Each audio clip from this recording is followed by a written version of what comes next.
La compañía está cumpliendo justamente esta semana 12 años en Colombia, y es que Colombia en 120 años aproximadamente ha tenido solo 3 años donde su economía se contrae. Eso no es normal. Entonces todo va mejorando y las cosas mejoran muchísimo cuando hay menos inflación y cuando hay menores tasas de interés. Y en ese proceso estamos, así que yo siempre digo, tal vez la variable más importante en cualquier economía es la tasa de interés. Y por supuesto, eso hace que las personas deban destinar proporcionalmente una mayor parte de su ingreso a lo básico. En la medida en que hoy más del 20% en Colombia de los hogares son unipersonales, usted y su perro o el gato, y eso es una tendencia completamente diferente a la hace 10 años, que el número era como 7%. Y uno dice, lo que pasa es que no es que se aprenda algo diferente, es que lo aplicas. Y entonces ya tener la satisfacción de poder aterrizar lo que uno tiene 5 años de carrera o 4 en una actividad es una satisfacción muy grande. Yo siempre he tenido una buena voz, dicen los que saben, y cuando yo estaba en el colegio me estaban invitando y empujando a ser periodista. Y llegué a la economía porque hubo una crisis en el año 94 de México, muy profunda, después en el 98 en Rusia, y empecé a ver una cantidad de artículos e información al respecto de eso y me apasionó eso de la inflación y el crecimiento y cómo afecta a la sociedad.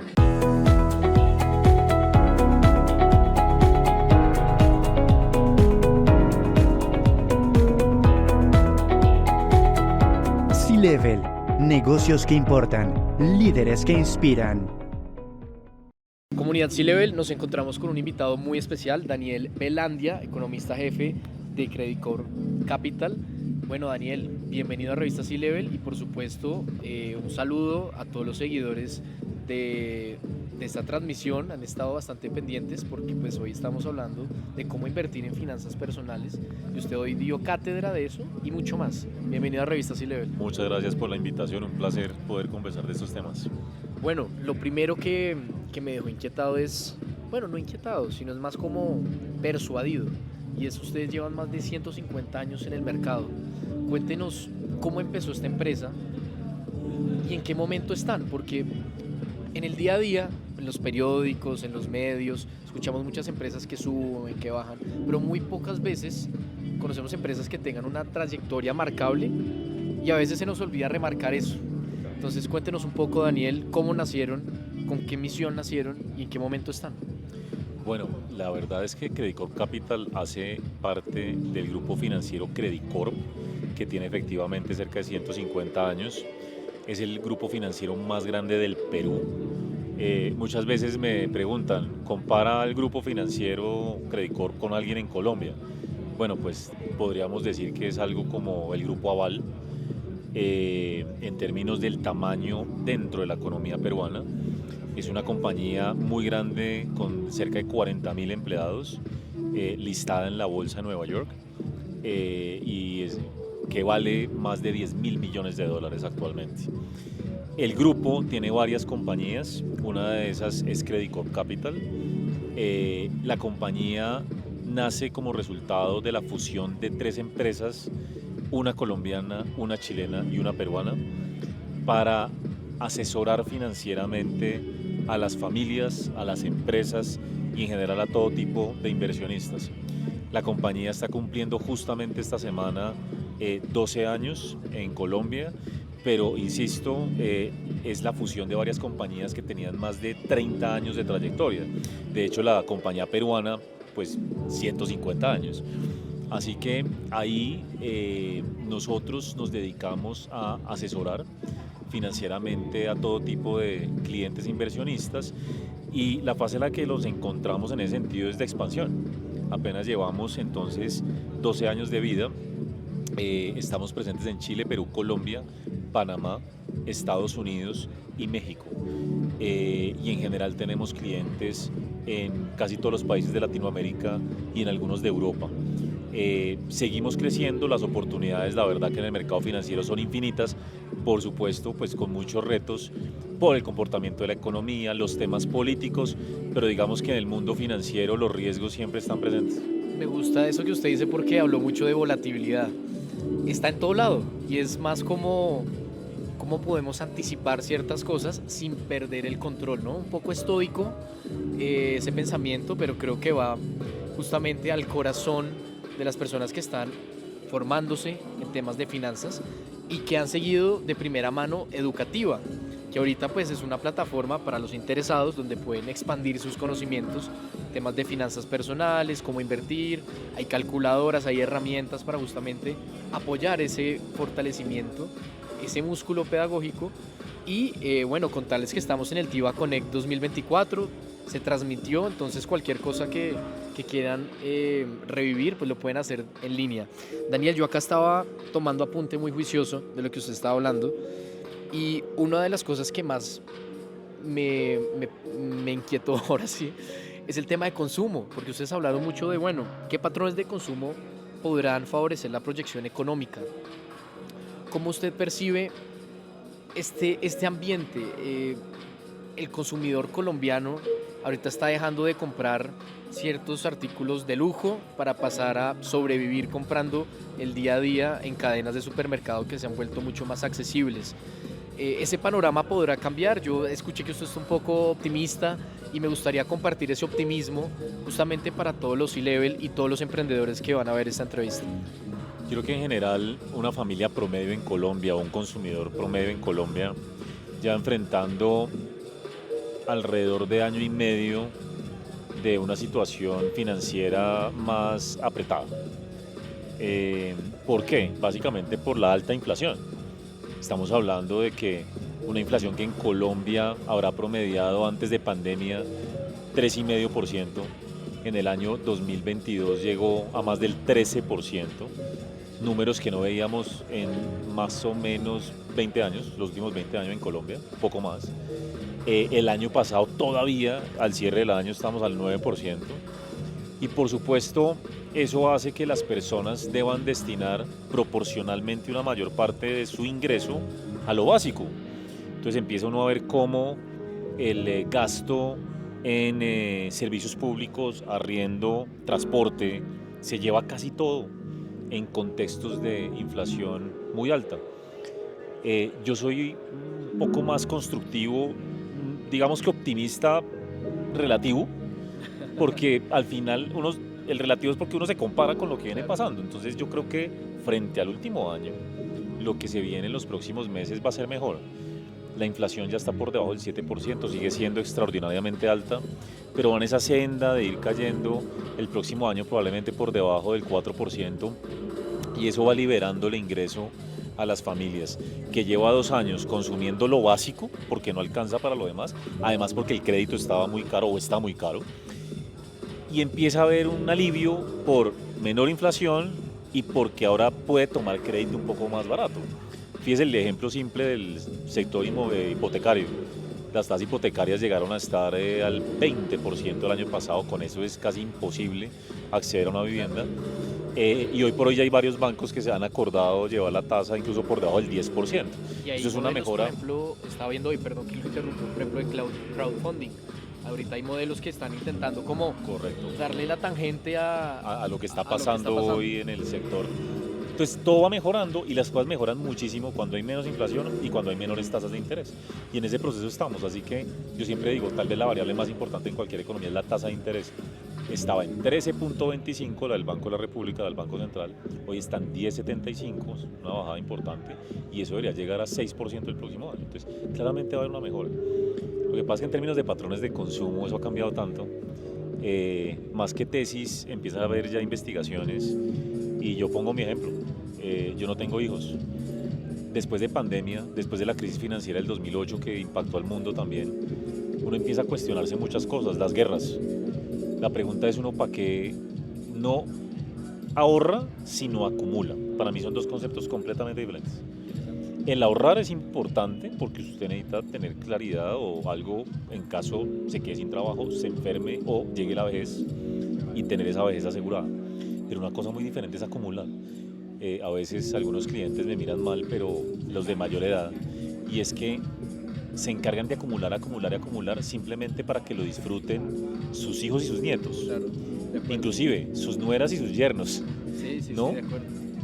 La gente hoy, sobre todo la joven, tiene una visión completamente diferente del Minimalismo, mundo. ¿no? En El Europa, ahorita está de minimalismo moda. y entre otras cosas. Mire No hay usted, hijos. todo de negro. No, y no hay hijos. Entonces, ¿usted para qué acumula? Claro. Yo soy una persona ya, yo dis que soy millennial como por 2 meses, no me considero tal, no soy tan joven, pero no tengo hijos y por tanto gran parte de mis ingresos se van literalmente a disfrutar, por lo cual me he esforzado tanto trabajando. Claro, dejando un ahorro para eventualmente la vejez o imprevistos. En la medida en que hoy más del 20% en Colombia los hogares son unipersonales, usted y su perro o el gato, y eso es una tendencia completamente diferente a la hace 10 años, que el número era como 7%, pues eso implica que los patrones son diferentes. Una persona joven lo último que piensa es en comprar un carro o una casa. No, De acuerdo. ahora es la experiencia, ojalá poder viajar, incluso Estudiar vámonos a fuera. estudiar, exactamente. Para allá voy. Entonces al final, eso implica que hacia futuro vamos a ver sectores que frente a épocas pasadas van a ser más lentos y va a costar más trabajo, digamos, que crezcan de manera sólida. Siempre pongo el tema de vehículos, por ejemplo. Comprar un carro no es fácil. Comprar un inmueble, Y súmele- eventualmente, súmele ¿para qué? las tasas. Si lo pide Más las tasas, ¿no? una tasa de 8 años. Exactamente, al 15%. Es imposible de pagar. Entonces, se junta todo. Obviamente, la economía son ciclos y esto va a salir, todos los sectores van a ir saliendo, pero va a haber diferencias importantes. Lo de ocio, entretenimiento, lo de las mascotas que se mencionaba hoy en el evento, es impresionante. Entonces, son cambios de patrones de consumo y seguramente esto del ocio, entretenimiento y las experiencias de los jóvenes y la educación por fuera son cosas que no van a cambiar y por el contrario se van a fortalecer. La fuga de cerebros, ¿no? Ahorita pues es un tema que tiene preocupado a muchos países, no solo Colombia, Sí, es un tema pero es un tema latinoamericano. latinoamericano, justamente, exactamente. Daniel, yo quisiera preguntarle algo más personal, tal vez algo ligado más a la academia. Eh, yo, por ejemplo, soy politólogo y a veces la política y la economía son apasionantes. ¿En qué momento estos temas llegaron a su vida? ¿Y cómo usted se enamoró de la economía? Porque, claro, uno a veces va a los coloquios o a los eventos y siempre a veces uno ve a los apasionados, pero muy pocas veces ve a personas, ciudadanos comunes y corrientes, que están en una charla y que les sienten que les hablan. Es muy diferente. Entonces cuénteme en qué momento usted se enamoró y logró transmitir esa pasión, que es lo que usted demuestra en estos espacios. Bueno, la verdad es que, bueno, la historia es que yo siempre he tenido una buena voz, dicen los que saben, y cuando yo estaba en el colegio me estaban invitando y empujando a ser periodista. Locutor. Locutor. Pero a mí me pudieron más los números. Para mí el tema de los micrófonos, en todo caso, y hablar en frente a audiencias nunca ha sido un problema. Hay gente que literalmente se paraliza con un micrófono o con una cámara. Yo lo he disfrutado porque de hecho cuando yo era niño jugaba con mis amigos a narrar partidos de fútbol, con cámaras y con... Entonces la verdad en algún momento llegué a pensarlo seriamente. Preferí los números, me gustaban más las matemáticas, sentía que podía como aportar más desde ese punto de vista. Y llegué a la economía porque hubo una crisis en el año 94 de México, muy profunda, después en el 98 en Rusia, y empecé a ver una cantidad de artículos e información al respecto de eso y me apasionó eso de la inflación y el crecimiento y cómo afecta a la sociedad. Quedé enamorado, eso, en cuestión de 2 meses de estudiar eso en el colegio. Y esto es lo mío, faltando 6 meses para graduarme del colegio. Así que ahí me gustó, yo digo que estudié economía y yo conté con una gran suerte, una bendición de poder llegar a un sector y a una posición en la que todo lo que estudié se aplica. Y eso no es muy normal en ningún ámbito. Claro. ¿Sí? Acá le voy a comentar algo que escuché hace poquito, escuchando estos podcasts de emprendimiento y demás. Creo que era el de Mis Propias Finanzas, el que tiene el podcast de, bueno, cómo mejorar la vida financiera y demás. Estaba escuchando algo que me pareció muy interesante y es, el conocimiento es bueno, pero el conocimiento aplicado es mucho mejor. Entonces, hay ahora quienes dicen, bueno, puede estar ligado a ciencias sociales, ciencias naturales, pero a fin de cuentas el conocimiento de por sí es una ventana a cambiar la vida. Claro, lo que pasa es que yo siempre he visto la universidad como una necesidad y el estudio en general como una universidad, porque puede ser una carrera técnica, por ejemplo, pero es una necesidad para poder tener los cimientos y las bases para entender la vida laboral. O sea, yo no puedo decir, es que trabajando aprendo, depende, porque hablando de educación financiera, Claro. si te metes a trabajar en esto sin saber matemáticas, pues difícilmente vas a llegar a algo, ¿sí? Entonces, en últimas, es cierto porque yo he tenido muchos practicantes en el equipo, muchos, pues cada 6 meses tengo uno nuevo, y ellos me dicen, oye, aprendí en 6 meses lo que en 5 años de la universidad no. Y uno dice, lo que pasa es que no es que se aprenda algo diferente, es que lo aplicas. Y entonces ya tener la satisfacción de poder aterrizar lo que uno tiene 5 años de carrera o 4 en una actividad es una satisfacción muy grande. Que eso no lo tiene todo el mundo. O sea, yo hubiera podido perfectamente terminar, por ejemplo, me encantaba la contabilidad y podría estar en un área financiera solo haciendo balances. Sí, probablemente me divertiría, pero no podría hacer ese tipo de cosas. Entonces al final yo llegué a un sector y a una posición donde tengo que hablar de economía, de política, pero de política sí es un gusto adquirido por culpa de los gobiernos de nuestros países en la región, que todo el tiempo tenemos que hablar de eso, pero me gusta más que aprenderlo, claro lo disfruto, me gusta más transmitirlo. Pero eso también va con el gusto adquirido de pararse en un escenario y comunicarlo, ¿no? Y creo que hay un reto, yo por ejemplo que he estado en la parte privada y pública, ya para ir cerrando, y es la ejecución, el planeamiento estratégico. Es fundamental, a veces se aplica más en el sector privado que en el público, en diferentes sectores, pero creo que estamos viviendo una época en la que cada vez es más importante la articulación entre público y privado, entre las mesas, las patas de una mesa. Hay una alegoría así en la carrera y era que siempre habían discusiones, pero siempre hay temas que nos forjan, que nos ponen como vanguardia, y ahí está Colombia, ¿no? Ahorita, como en los países con más startups, Latinoamérica que está creciendo, Bogotá como un epicentro de crecimiento, de inyección de capital, seguido de Medellín, Cali, y ahorita, si no estoy mal, Barranquilla. El KPMG Tech Report tiene buenas cifras de eso, consúltenlo. Pero bueno, Colombia en medio de todo es resiliente, ¿no? ¿Y cómo lo percibe usted, Daniel? Y tengo la última pregunta ya para finalizar. No, tranquilo. Colombia es muy resiliente. Realmente nosotros tenemos una capacidad increíble. Yo a veces doy un dato que de verdad lo deja a uno bastante perplejo desde el lado positivo. Y es que Colombia en 120 años aproximadamente ha tenido solo 3 años donde su economía se contrae. Eso no es normal. Nosotros, cuando uno mira las cifras del Fondo Monetario Internacional, simplemente desde el año 70, 80 para acá, en promedio las economías se han contraído 9 veces desde el 80. Yo estoy hablando desde 1900. Y uno dice, ¿pero por qué? Entonces empieza la gente así, no es que el narcotráfico, no es cierto. Porque si fuera el narcotráfico, eso no me lo explicaría ni en 1910, ni en el 20, ni el 50, ni el 60. Va más allá. Tenemos una capacidad de innovación y de resiliencia increíble. Yo tengo una tesis, para mí esta es la principal, y es, nosotros tenemos una diversificación cultural y productiva impresionante. Usted ve que tenemos de pronto una recesión en el mundo. Cayó el petróleo, entonces sufre el oriente del país, que es donde están los pozos petroleros, y sufre el norte del país, donde están las refinerías. Pero como el petróleo cae, el dólar sube, entonces los exportadores de agricultura, agroindustria se benefician. Entonces el Valle del Cauca sale adelante, ¿sí? Es una especie de balance que logramos encontrar una economía que es supremamente diversificada. Un dato que yo digo como de cóctel. Colombia, si usted suma el Producto Interno Bruto, el Producto Nacional, la economía de Bogotá, más Medellín, más Cali, más Barranquilla, esos 4 le suman más o menos un 40% del PIB. Producen el 40% de la economía nacional. Si usted va en Perú, Lima es el 45%, solo Lima.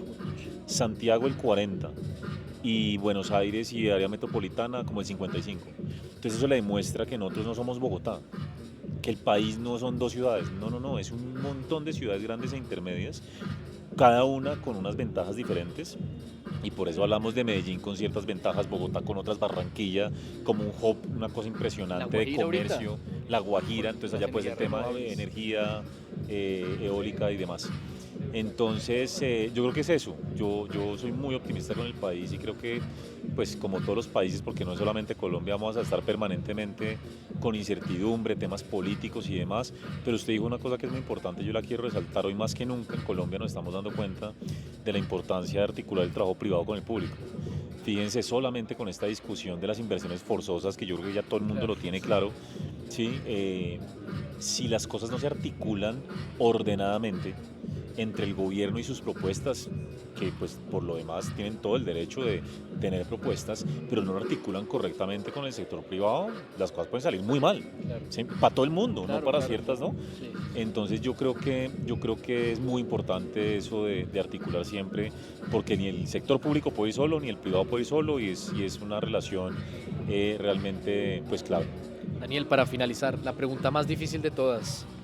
¿Quién ha sido su mentor, su líder o su lideresa en todos estos años de aprendizajes, de ires y venires, de contracciones y de crecimientos? Lo que pasa es que me van a decir a mí que eso es un cliché, pero yo siempre le agradezco a las dos mujeres que me han acompañado toda mi vida, que son mi mamá y mi esposa, porque realmente hablar de mentores, perfectamente podría hablar de mis dos primeros jefes que me enseñaron muchas cosas, pero esto para mí es una pasión.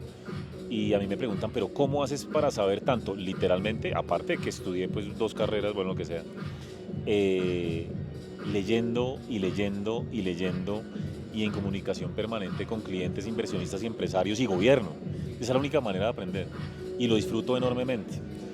Mi mamá y mi esposa son las que han tenido toda la paciencia del mundo para que me aguanten ese ritmo, porque entre otras cosas he estudiado mucho, lo cual implicó un sacrificio personal importante en algún momento, y viajo mucho porque la empresa está en varios países de Latinoamérica y tenemos clientes en Estados Unidos, en Europa, entonces viajo mucho y más que mentoras las veo es como las personas que han logrado que yo pueda llegar a esto, porque seguramente en otro caso seguramente me hubiera tocado hacer otra cosa porque no me aguantaban en la casa. No, aquí me han aguantado. Bueno, Daniel, muchísimas gracias por estar en Revista C-Level. Muchos éxitos, lo que resta de su carrera, en lo que piensa hacer este año, las proyecciones para el 2025, y gracias por compartirnos un poco de lo que se habló hoy en este panel muy interesante con Juan Daniel Oviedo, con la fundadora de Laika, quien estuvo acá, Manuela, por supuesto con usted, y también conociendo un poco qué hace TIBA para fomentar la educación financiera, que muy pocos la hemos adquirido a través de los años. Otros hasta ahora se están empapando un poco. Muchísimas gracias, Daniel. No, gracias por la invitación y un éxitos para ustedes también.